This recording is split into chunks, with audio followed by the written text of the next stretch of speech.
Hallo, ihr liebe Leid, hier ist wieder der Yankee mit Let's Play Outlast auf Pelzig. Ich hab da an der Stelle Schluss gemacht und das Spiel verlassen. Und wie ihr seht, brutzelt der immer noch vor sich hin wie so ein knusprige Truthahn. Aber im Vergleich zum letzten Mal sind die Dere hier jetzt offen und die Dödeldeppe stehen nämlich davor, wie es aussieht. Jo, in unserem Inventar dürften wir aber immer noch... Ja, der Schlüssel für den Aufzug haben. Und das heißt, da sollte ich mich jetzt hier begeben. Die zwei Knaben stehen immer noch vor der Tür. Ich hoffe, die machen uns jetzt nichts. Ja. Sieht nicht so aus, als würden die uns was machen. Ich mache jetzt mal die Tür hier zu. In der Hoffnung, die greifen uns nicht an. Und mach mich dann mal auf den Weg. Oh Gott. Da war einer gestanden vorhin. Aber die scheinen uns ja jetzt noch, nicht nachzusteigen, die Kerle. Ich würde ganz gern nach hier zumachen. Ich will einfach auf Nummer sicher gehen, aber vielleicht kommt ja was anderes Grässliches. Irgendwie bahnt sich das ja immer an. Okay, da ist natürlich zu. Da kann ich mich nicht durchpressen.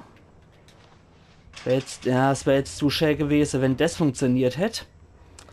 Aber es sieht so aus, als müsste mal wieder der ursprüngliche Weg zurückgehen.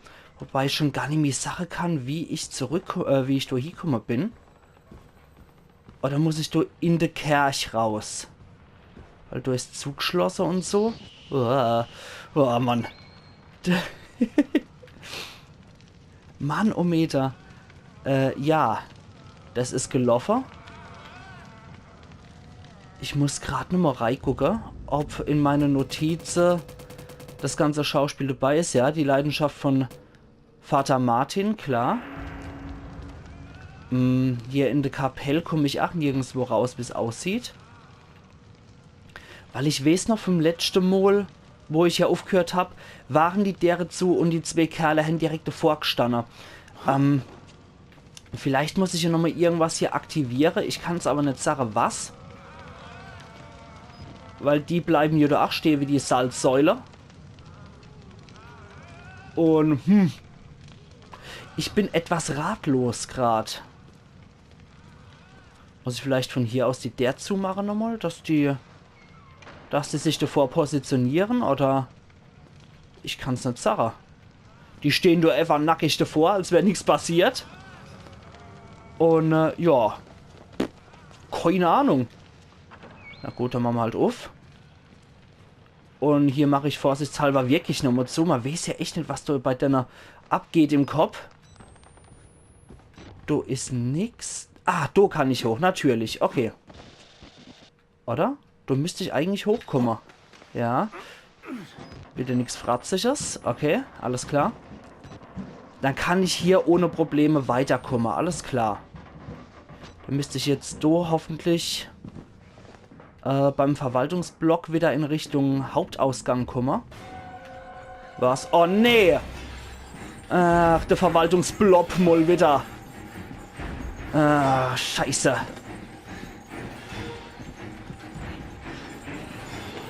Ich habe keine Ahnung, wo ich lang muss mal wieder. Okay, da ist er. Hi, Chris. Ich versuche mal daher zu gehen, wo der herkommen ist. Das wäre zu schön gewesen. Jetzt schnappt er uns sicher gleich. Ach Mann, ist das immer eine ätzende Scheiße. An der Schnauf dabei wie eine Wildsau. Nein! Alter, Chris ist ja gut. Da kommen wir hoch. Okay, hui. Boah. Ich glaube, das sind wir schon irgendwie richtig. Ist er da noch irgendwo? Ja, ich glaube, da hinten schwappelt da rum, ja. Okay. Der wird jetzt versuchen, von der anderen Seite zu kommen. Das heißt, ich sollte mich besser beeilen. Ja. Genau, da haben wir das. Und dann sollte ich dringendste Aufzug benutzen.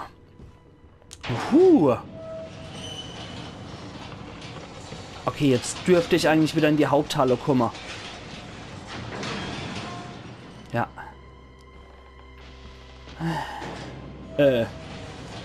Hallo? Ich wollte zu der Haupthalle. Hat der Pater Martin uns jetzt reingeleckt? Ist hinter mir noch der? Nee, Gott sei Dank. Finde einen anderen Weg nach draußen, einen herzlichen Glühstrumpf. Jetzt sind wir irgendwie im Keller oder wo gelandet. Nach nichts parat und er kann... Wow. Okay, der Fahrstuhl ist auch fort. Und Mist. Also wir können nicht nochmal drücken. Also, da kommen wir jetzt nicht hier. Hoppala. Ich wollte gerade sagen, was passiert denn jetzt? Das sieht anders aus. Okay. Jetzt sind wir... offensichtlich in einer Eishöhle gelandet. Und da ist wieder dieser Keltenknoter. Das heißt, wir sind hier offensichtlich in der Eingeweide vom Berg, weil Mount Massive liegt hier in Colorado und da sind hier bekanntlich die Rocky Mountains.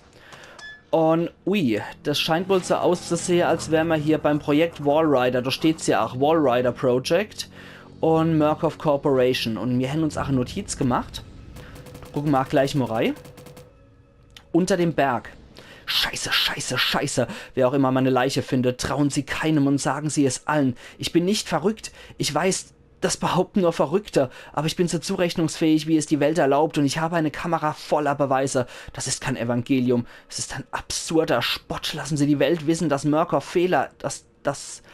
Lassen Sie die Welt wissen, dass das Murkoffs Fehler ist. Begraben Sie diese Bastarde mit meiner verstümmelten Leiche. Also ich muss auch sagen, der Abschor wird definitiv auch immer panischer, paranoider und wahnsinniger. Den hätten sie jetzt wahrscheinlich schon so weit geknackt, dass der echt hinüber ist. Und die Wachmänner sehen auch irgendwie überall gleich aus. Das finde ich auch etwas schade, dass man das Design nicht... Hoppla. Dass man das Design auch nicht schöner gemacht hat. Und dass man die Leute individueller gestaltet hat. Das ist etwas schade. Genauso wie auch die Insasse irgendwie immer gleich aussehen. Der Stolz des Wissens. Aus den persönlichen Notizen von Dr. Wernicke. Frankenstein oder der moderne Prometheus von Mary Shelley, 1818 anonym veröffentlicht. Kapitel 23 Auszug. Oh Mensch, so rief ich, wie verblendet verharrest du doch in deinem Weisheitsdünkel. Genug, ihr wisst ja nicht, wovon ihr redet. Sonnenbrand und aufgewühlt stürzte ich von dann und kehrte nach Hause zurück, um über geeignetere Schritte nachzusinnen. Ja, Mary Shelleys Frankenstein ist natürlich, eine absolute Perle der klassischen Literatur. Ich habe es leider noch nicht selber gelesen, ich kenne es leider nur aus der diversen Verfilmungen, aber es steht auf jeden Fall noch, das ist ja auch alles wie ein Tagebuch geschrieben. Okay, dann haben wir hier wieder so Kontaminierungszimmer oder Kammer. Und da geht's weiter in die Eingeweide von Projekt Walrider. Und da müssen wir natürlich, hier. Jetzt sind wir schon so weit gekommen. Jetzt muss natürlich alles nochmal bis zum bitteren Ende dokumentiert werden. Scheiße. Sieht wohl so aus, als wären das die erste Opfer vom Walrider gewesen. Komme ich da irgendwie rein, oder? Ne, das sieht man nicht noch Türe aus. Also die Dere hier können etwas tricky sein. Doch, da ist doch was. Da ist A02. Aber die Dere sind verriegelt, wie es aussieht. Und ob wir durch einen Schacht oder so kommen wir nicht. Ich will hier nichts verpassen. Da steht ja nichts drauf. Und da kommen wir auch nirgendwo durch, okay. Na gut. Morphogenetische Ingenieurskammern. Okay. Natürlich gehen wir doch hier, wo das viele Blut ist.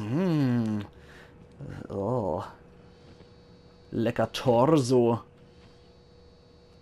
Ah, so ein bisschen Bäh und Arm. Njam, njam, njam, njam, njam, njam. Ah, da ist so sehr viel Abgang hier in dem morphogenetische Zeug. Okay, da haben wir Laborante, Arbeitsstelle.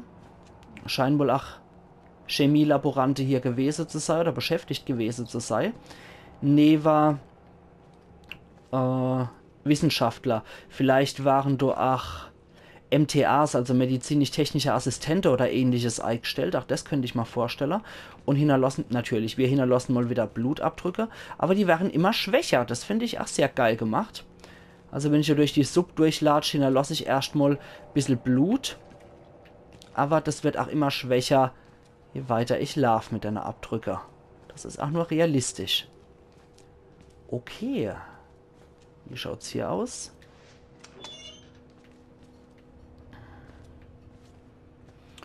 Ja, das halte ich auch für vernünftig. Wer leckt nicht seinen Dickdarm in die Spülerei? Ganz normal, wie im richtigen Leber. Okay, das sind diverse Sachen drin. Irgendein undefinierbarer Fleischklumper, ein Arm, noch ein Arm und 2 Köpfe. Der da ist nicht näher sichtbar, aber etwas entstellt, während der andere noch normal aussieht. Eieieiei. Also die Formaldehyd-A-Frage wird hier sehr groß gewesen sein, wenn man so viel Zeug konserviert. Wir haben noch ein Dokument. Obduktion nach dem Tod. Projekt Walrider. Obduktionsbericht MM 13.00.921. Formhinweis. Alle Inhalte müssen umgeschrieben und überarbeitet werden, um den rechtsverbindlichen Anforderungen der Akten der Murkoff Corporation zu entsprechen. Siehe Formular 4083. Autor Jennifer Rowland. Anmerkung. Meine 14. Autopsie eines Walrider-Patienten. Es gibt keinerlei Anzeichen, dass diese Therapie bei ihm besser angeschlagen hat als bei den anderen. Die Zellmigration und Morphogenese hat leicht zugenommen, mit ähnlichen Effekten wie beim menschlichen Wachstumshormon, aber nichts, was auf die stabile Schaffung eines empfindungsfähigen, unabhängigen Schwarms hindeutet. So müde. Zweifle an meinem Urteilsvermögen, werde einen weiteren Urlaubsantrag stellen. Die psychologische Belastung, mit so weit fortgeschrittenen und gereizten Patienten zu arbeiten, ist größer, als ich bewältigen kann. Werde vorschlagen, weniger Hoffnung in die weit hergeholten Theorien eines senilen Alten zu stecken und stattdessen einen einfachen mechanischen Antrieb zu verwenden, der hauptsächlich auf Spermaprotein basiert.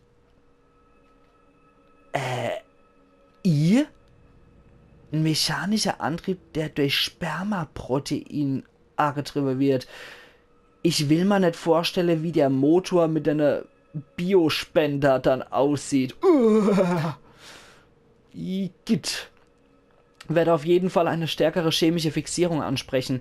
Die Murkoff-Sicherheitsleute haben Patient 921 getötet, nachdem ihnen die Beruhigungsmittel, die für ein ganzes Hockeyteam ausreichend gewesen wären, nichts anhaben konnten. Ich fürchte, die Hormontherapie und unsere chemische Fixierung haben eine gegenseitig kontraproduktive Wirkung.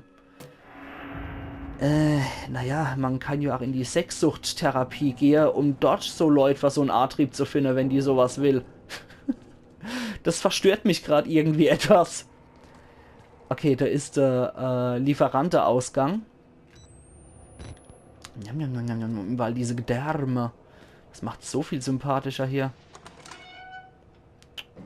Okay. Oh, bin ich gerade verschrocken wegen dem Mist hier.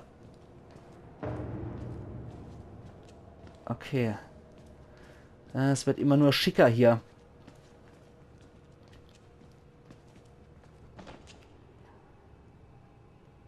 Okay.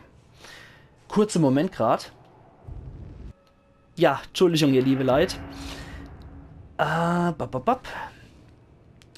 hatte ich ein kleines Problemchen kurz. Und zwar habe ich nebenbei noch The Walking Dead: A New Frontier, die 10. Episode geschnitten.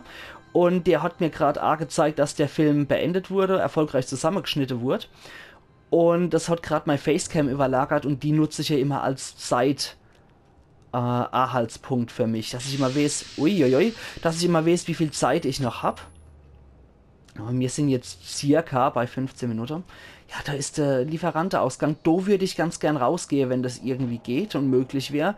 Das wäre so ziemlich die geilste Scheiße der Welt, wenn das irgendwie möglich wäre. Aber zuerst gehen wir mal hier in J666. In die Teufelskammer. Morphogenetische Maschine. Notiz. Morphogenetische Formel.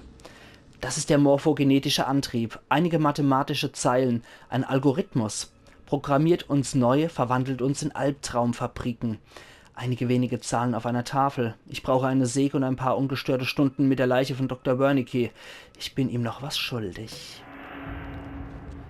An jeden Mathematiker unter euch, der mir eventuell zuguckt, könnt ihr was damit anfangen? Ist diese Formel tatsächlich in irgendeiner Form logisch anwendbar oder praktisch anwendbar? Das würde mich sehr interessieren. Also falls mir ein Mathematiker, ein Physiker oder ein Chemiker zuguckt, kann man mit dem Zeug wirklich irgendwas anfangen oder ist das einfach nur wirres Fantasiegekritzel? Das wird mich nämlich sehr interessieren, ob die hier möglicherweise irgendeine Hypothese, die aus der Chemie, Mathematik oder Physik bekannt ist, hier als Anwendung genutzt haben. Oder ob das einfach nur was frei erfundenes ist, was irgendwie clever aussieht, aber eigentlich einen Scheißdreck bringt. Das wird mich sehr interessieren. Also haut in die Kommentare, ihr Chemiker, Physiker und Mathematiker. Wird mich sehr interessieren. Okay. Da geht's irgendwo in die Dunkelheit, aber da geht's eigentlich zum Ausgang. Was haben wir hier? Da ist nix, da ist noch was abgeschlossen. Und ja. Okay. Na, da muss es wohl in die Dunkelheit rein, die Sache. Umsonst gibt's im Leben nur den Tod. Oh, scheiße. Oh, der Wallrider.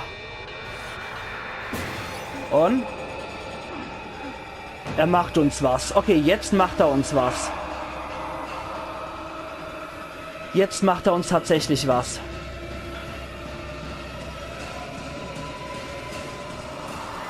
Ich weiß nicht, ob er hinter uns her schwebt oder... Ich kann es nicht sagen, aber ich gehe mal vorsichtshalber hier raus. Uiuiuiuiui. Wie kommst denn du hier rein, Chris?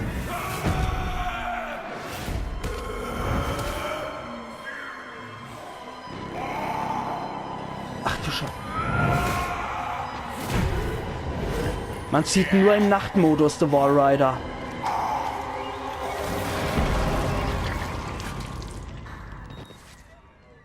Ah, na. Wow. Lecco mio.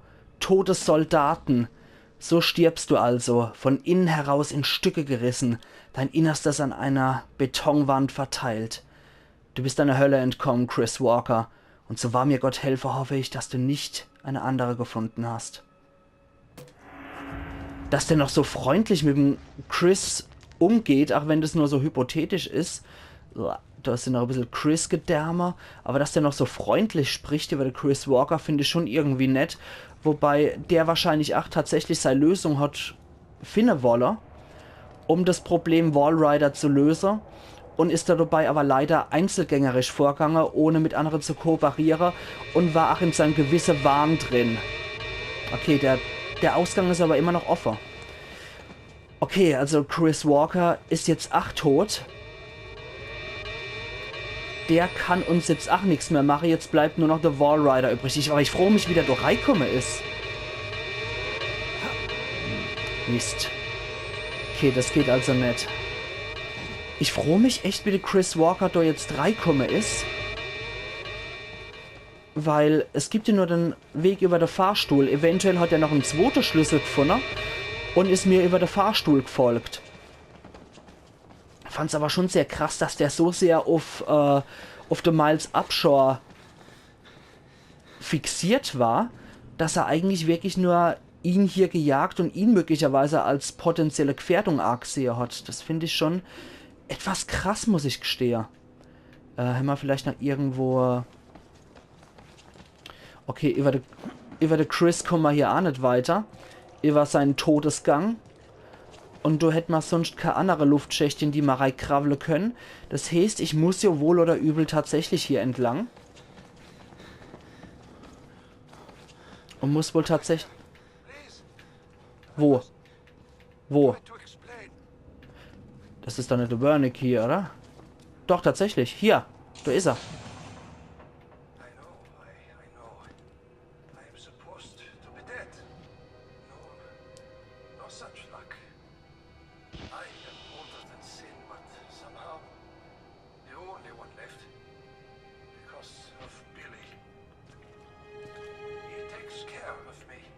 Aha.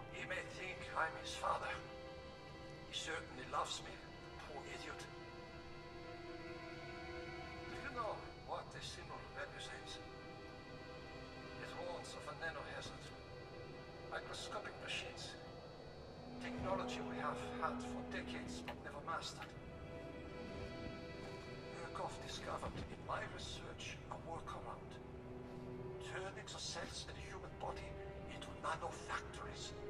It's the natural function of cells to produce molecules, but through psychosomatic direction, we engineered the precise molecules necessary. Mind over body. It was foolish and wrong to think we could control it.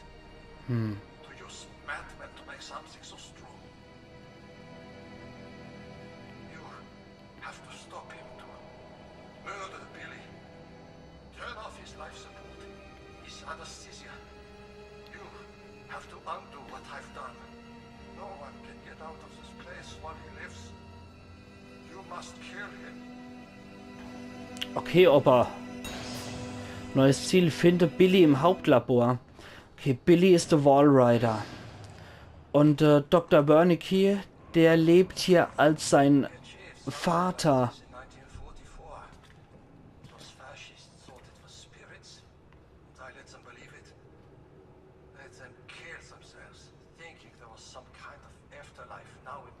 Afterlife vor allem.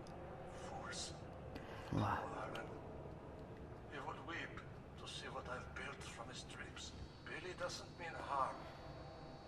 Child with a damaged mind, granted the powers of a god.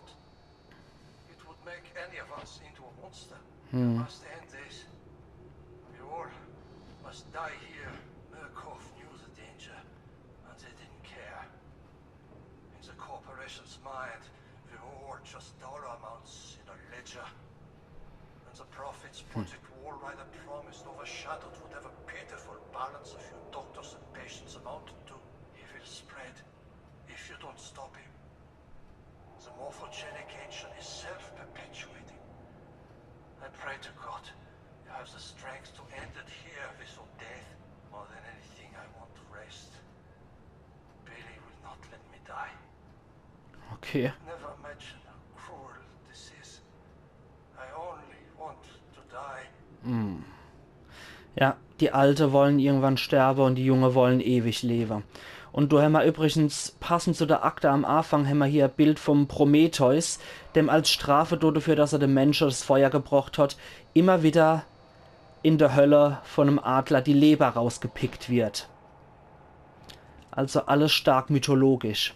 Und jetzt sage ich, ihr liebe Leute, an der Stelle mache ich einen Cut. Wir sehen uns morgen wieder zu Let's Play Outlast auf Pilzig. Also machen's gut. Ayan Yankee.